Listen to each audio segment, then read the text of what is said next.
The Coin Lady channel would like to welcome you back. XRP is the topic of discussion right now. In the days before the market crash, XRP was gaining a lot of attention due to its impressive performance. Up to this point, XRP has been the week's most profitable cryptocurrency. XRP breaks away from the leading cryptocurrencies as Ripple takes the lead in the SEC lawsuit. After the case is over and Ripple wins, I think many people will be quick to say, well, I still don't see it breaking $1. This is despite the fact that I believe the price of XRP will rise significantly. How could you possibly think that? What part of this inevitable conclusion do you not grasp? As can be seen here, XRP is currently trading at a mean price of 38 cents. Its 24-hour trading volume, however, is up 21%. The latest rulings in the protracted US SEC versus Ripple lawsuit have caused the value of XRP on the blockchain to surge to $1.9 billion, suggesting that crypto whale addresses are actively trading millions of XRP across exchanges. Do you think a lot of XRP will change hands if whales are already moving it on the basis of tiny bits of news? My prediction is that the value of XRP will suddenly increase once a settlement or judgment is reached. I suppose most people just don't recognize it. That they can move it even with seemingly insignificant announcements is clear right there. Hold tight for the major earthquake to hit. According to Deaton, the SEC made a big mistake by naming Ripple executives and filing a lawsuit against the company. US Securities and Exchange Commission's naming of Ripple executives has been criticized by attorney Johnny Deaton. With thanks to Garlinghouse and Chris Larson, we can now enforce this against Ripple Labs. The founder of the crypto law firm tweeted his thoughts on why Judge Annalisa Torres might have rejected the SEC's objections to expert testimony on Ripple's claims that XRP is not a security yesterday. He pointed out that the testimony provided insight into whether or not the Ripple executives were careless in their ignorance of the fact that XRP was a security, as the lawyer had previously emphasized. If the SEC wants to convict the executives of aiding and abetting the sale of unregistered securities, it will have to show this to the court. Because of the SEC's naming of Chris and Brad, they must now provide evidence of wrongdoing. Nonetheless, as an XRP holder, you could make the same argument. I'm about to explain why I invested in XRP. I saw potential in it. Without looking at what Ripple is doing at the moment, I was able to foresee where it was going based on utility and use case. No one at the time had any idea of Ripple's inner workings. At the time, every rumor about the impending arrival of CBDCs was a conspiracy. So it's safe to assume that none of us put any money into Ripple. The status of XRP, according to crypto attorneys, will be decided in court. There will be no presumption of guilt. A trial could take years, so we'll have to cross our fingers and hope this doesn't end up there. Furthermore, I would like for this to end already. This case has gone on for far too long, and I hope the judge will finally make a ruling in favor of Ripple and put an end to it. So sex. Crypto exit threat is not acceptable, says Gensler. On Tuesday, Wall Street's top cop blasted crypto businesses for refusing to get in line despite a crackdown by regulators and said he sees no danger of them pulling up stakes and heading overseas. Gensler said as much in an interview at the agency's headquarters in Washington. It's the most fundamental form of financial deal there is. Raising money from the public requires revealing specific information.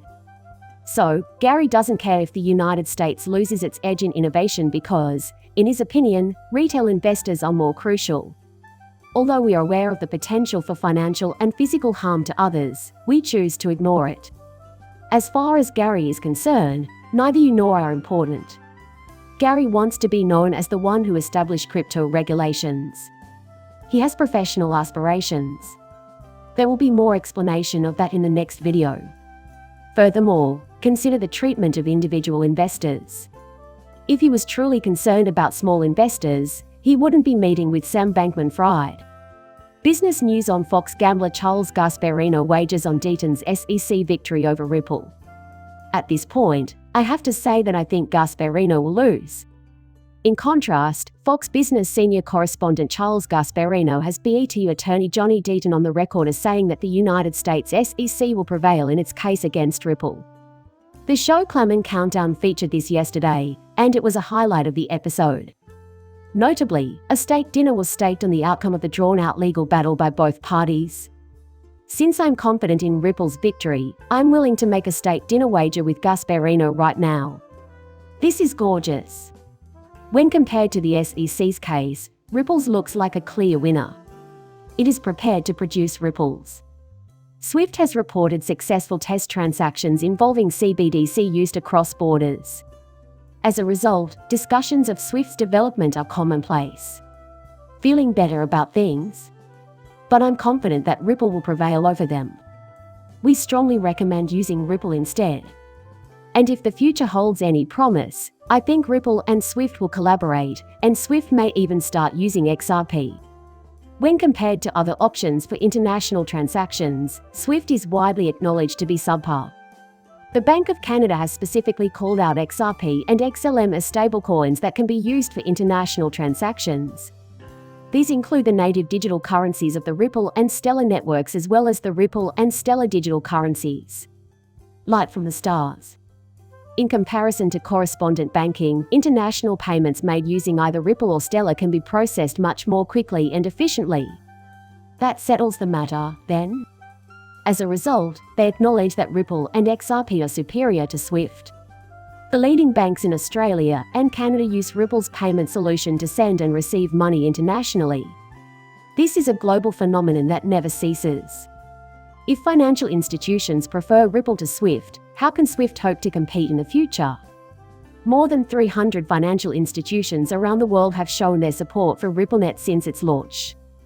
NAB and Cibc's adoption of Ripple's RippleNet solution demonstrates the continued faith of international financial institutions in the blockchain company despite its legal troubles with the SEC. To sum up, there it is. Moreover, this is a phenomenon shared by other financial institutions. For this reason, I've already stated that I don't give a damn about the new solution SWIFT comes up with. Nothing about it is going to be superior to Ripple's answer. Finally, Ripple is allowed inside. Moreover, what comes after the source?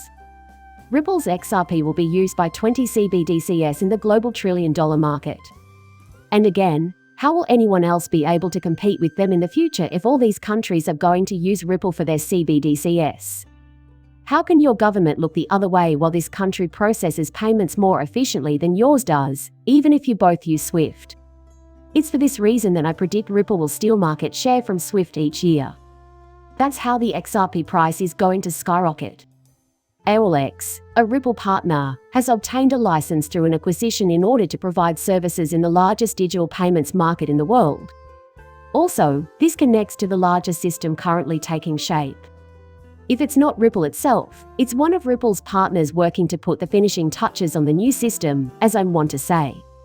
The fintech unicorn AOLX, funded by the likes of Tencent Holdings and entrepreneur Horizon Ventures, has acquired the necessary permits to provide online payment services in mainland China.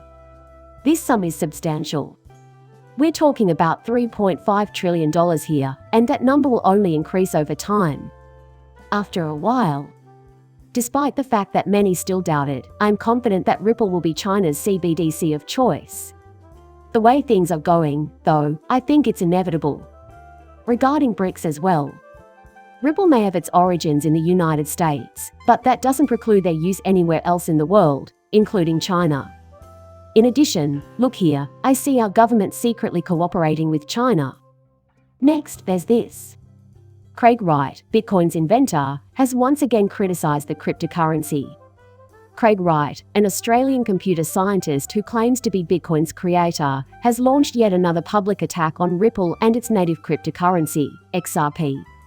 CEO of a cryptocurrency firm named garlinghouse, who Wright has called a criminal, was the target this time.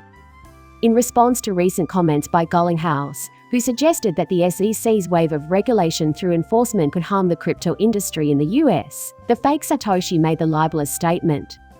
Brad, I must tell you, is out there defending the security of all crypto.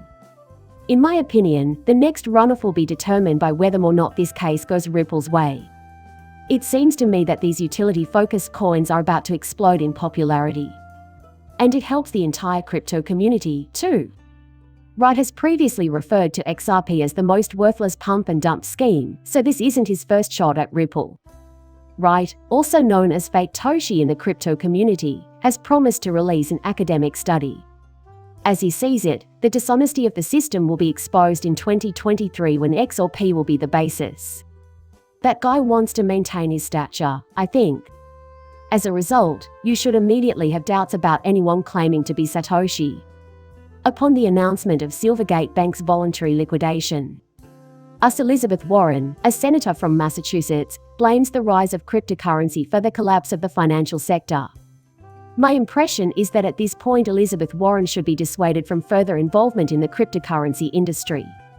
Until she realizes the fallacy of her statements, she has no business discussing cryptography. She seems to think that all cryptography is evil when, in fact, it is not. It's just a handful of crypto industry players like Sam Bankman-Fried. Warren's detractors say she's making the old propaganda argument that it's the thing, not the person or company, that's to blame when things go wrong. This strategy is the equivalent of inanimate weapons, capable of inflicting harm all on their own. Similar to an anonymous hate mailer using a pencil, cryptocurrency investors often suffer losses without the knowledge or involvement of the crypto industry's operators. In response to her allegations, Senator Warren has received a lot of backlash from critics on Twitter. Crypto, this is a CFA ram. I wouldn't go so far as to claim that this new name shed any new light on the Silvergate scandal. But that's exactly what she's doing. If you listen closely, you'll hear her discuss money laundering, drug activity, and the suffering of ordinary investors.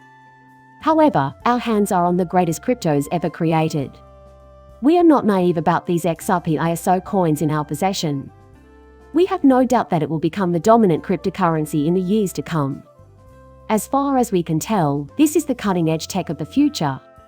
To what extent have you been harmed by XRP, other than Gary's decision to drag out the case for over 2 years, during which time XRP was inevitably going to experience a run-up? Of course, you should also investigate the rest of crypto. Some dishonest people in the crypto community are to blame for the industry's negative reputation. In light of that, she must either accept the reality or abandon cryptography permanently. Crypto. Market participants and investors in cryptocurrencies would be wise to brace themselves for a few curveballs in US Vice President Joe Biden's forthcoming budget proposal. Oh, no. This is really bad. Cryptocurrency traders and investors, despite my hope, should be prepared for unexpected developments. The proposal includes measures to increase the capital gains tax for some investors and to impose stricter rules on crypto wash sales. On March 19, the Biden administration will release its proposed budget for fiscal 2024. The plan aims to cut the deficit by nearly $3 trillion over the next decade. Changes to cryptocurrency taxation are also included in the plan, which is expected to bring in around $24 billion annually. There is a proposal on the table to do away with tax loss harvesting, a popular tax strategy among crypto traders in which one sells assets at a loss for tax purposes before immediately buying them back. The one I'm focusing on is his proposal to raise the capital gains tax on cryptocurrencies from 20% to 40% at tax time. To begin with, I despise paying taxes because it seems like so much of it leaves the country even though we have so many pressing domestic issues that need to be resolved. What he really cares about now is when XRP becomes popular. Consider it in this way. Okay, imagine you make $1 million if XRP goes up in value. Suddenly, you're required to pay the IRS $400,000. That's a lot further than I expected. To be honest, even at 20%, it was already pretty bad. Now 40%. And where exactly is all that cash going?